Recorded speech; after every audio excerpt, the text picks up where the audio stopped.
us say we'd do anything for our kids, but I want to introduce you to someone who's gone above and beyond. 6 years ago, he faced every parent's nightmare. His 2-year-old son was diagnosed with an incurable disease. Doctors told him he'd never walk or talk or would likely be paraplegic by age 20. Instead of accepting that reality, this amazing father with no medical background got to work.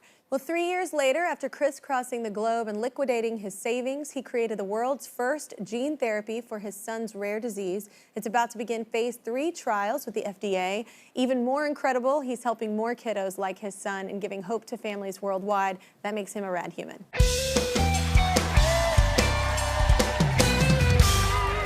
Everybody, please welcome Terry. First of all, you're like the greatest dad ever, so it's lovely to meet you. Y'all exist, okay. But also, thank you so much for being here and sharing this story. Yeah, thank you very much. You know, I come from Toronto, Canada. Yeah, I love Toronto. I'm from there. Wait, so tell us about your son, and he's your youngest, right? Yeah, so I have 3 children, Zoe, Zach, and Michael. Obviously, he was a surprise. Yeah. And, you know, Michael's a beautiful little boy and, you know, really happy and energetic and just an amazing kid. Yeah. Oh my goodness, I would snuggle so hard. Oh my gosh. So what happened? At what age? Like, how did it start? Yeah, so around 6 months of age, we noticed he wasn't lifting his hands, he wasn't lifting his head. So we went to the doctor, and the doctor was like, don't worry, nothing, it's just, you know, he'll grow out of it. And then slowly through the, you know, diagnostic odyssey that we went through, we realized that this is more serious. So we did a pilgrimage to Greece, and we prayed for Michael to get better and not have this disease. And unfortunately, it was something we couldn't pray away. Yeah. And then, you know, after 18 months of this diagnostic odyssey, he was diagnosed with this terrible disease called spastic paraplegia type 50. They told us, go home, love him. He'll be paralyzed from the waist down by the age of 10, quadriplegic by the age of 20. He'll never walk, he'll never talk. And yeah, it was a devastating thing. Yeah, oh my gosh. So, yeah, I mean, you have no medical background. How did you do this? I mean, Google is that powerful? Like.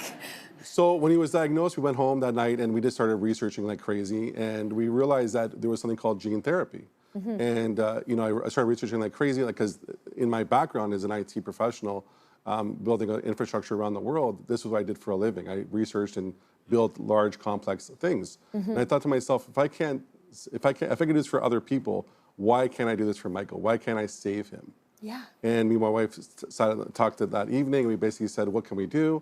And we decided that we were going to liquidate our life savings and do everything humanly possible to make a therapy for him. Oh, so you mentioned this drug uses gene therapy. Yeah. What is that for everybody that doesn't know? Yeah, so basically what we did was we took a virus similar to COVID, and we took out the bad piece of it.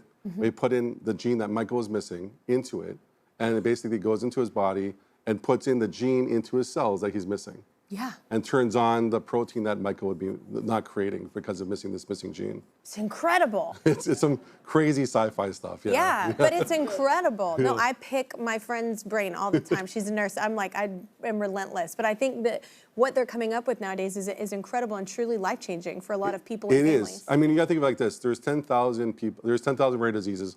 40 million Americans affected. 1 in 10 of us will be.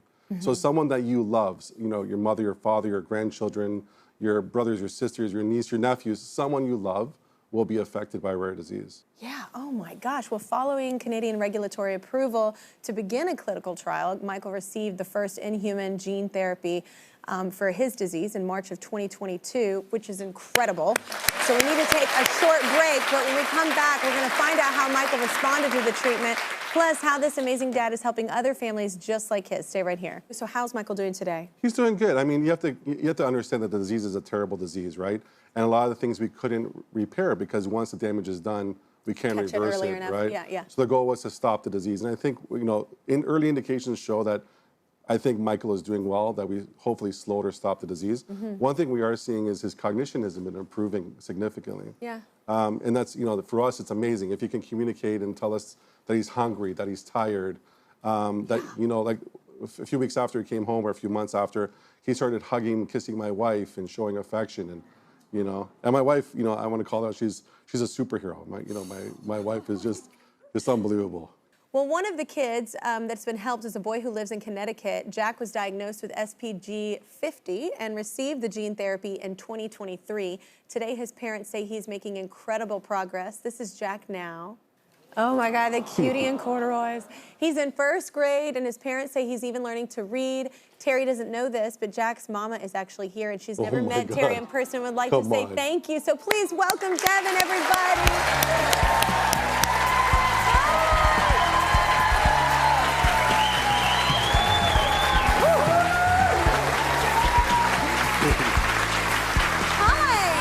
Nice to meet you. You can sit right there. It's nice to have you on the show. Thank you for being here. So your story is very similar to Terry's, right? It is. It's a very similar story. Jack was a happy, healthy baby for the first 5 to 6 months of his life, and we started to notice he was missing milestones, and we basically went on a 4-year journey with doctors and testing until we got his diagnosis of SPG50, and it was, Terry knows, it was the worst day of our lives. We were just absolutely gutted, especially when we were told there's no cure. But the doctors who diagnosed Jack also told us that there was a dad in Canada, and it was puzzling to us because it wasn't a group of doctors. They didn't say, like, there's a doctor, there's a scientist. There's this really great dad. There's a dad in Canada. Crushing the game. And go ahead and reach out to him. And we were like, okay, we'll reach out to him, and had no idea what to expect. And Terry talked to us that night. He stopped everything he was doing and spoke to us the same night Jack was diagnosed. And he gave us hope on the darkest day of our life. He talked to us about the possibility of clinical trials, and Jack was incredibly lucky to be the first child treated in the U.S. as part of the clinical trials. So what do you want to say to Terry? You want to say anything? There are never going to be words big enough to thank you for saving Jack's life.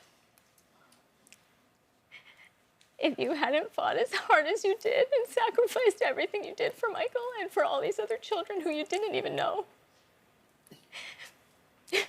Sorry. It's okay. Jack wouldn't have the chance for the future that he has. And we are eternally grateful.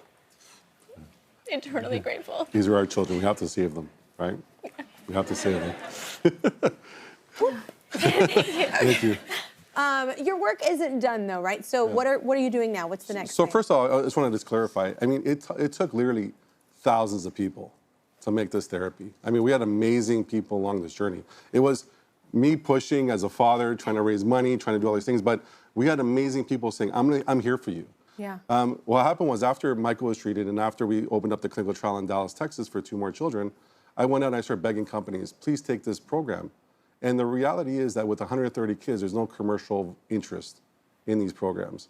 So we decided that we just can't let it die. We can't just let this program that's saving these children just not go anywhere. So I went to 2 philanthropists that I knew, and I said, if I create a company called Alpida Therapeutics, which means hope in Greek, would you fund me so I can start saving other children?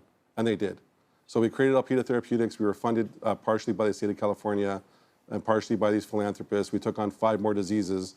And now our goal is to save as many children as we can. And then on the 28th of December, there was a congressional vote that basically got rid of a lot of the funding for cancer and rare diseases. And we are in a crisis of the rare disease community and the genetic diseases.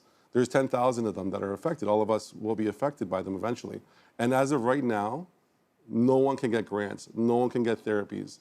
We are in a crisis. We need our leaders of our governments to step up and say, not only will you get back what you lost, but we're here to help you save these children. Because it's not a political thing, it's a human thing. It's a human thing. Yeah. We need to, these are our children. We should be trying to save them. And it shouldn't be that this child's gonna die. There's 3,000 children that die every day, just put in perspective. It shouldn't be that our children are gonna die because of some financial reason. We should try to figure out a way to save them. Absolutely. You know? Call your representatives. Yeah, call your representatives and just say, hey, this is unacceptable. We have to save these children. Yeah. Oh, you are incredible. That's a lot of work. And a lot of rejection probably, it's just a lot. Again, we have an amazing team of 5 people in my company, 20 consultants, and again, we're taking on the ones that no one wants. The programs that are being dropped, the programs that just don't have a commercial viable path forward. Yeah, oh my gosh. Well, you are just truly incredible. Thank you all so much for taking the time, especially if people are watching this right now and they need help, you know, and they didn't know about this. So thank you so much. We're gonna be right back, everybody.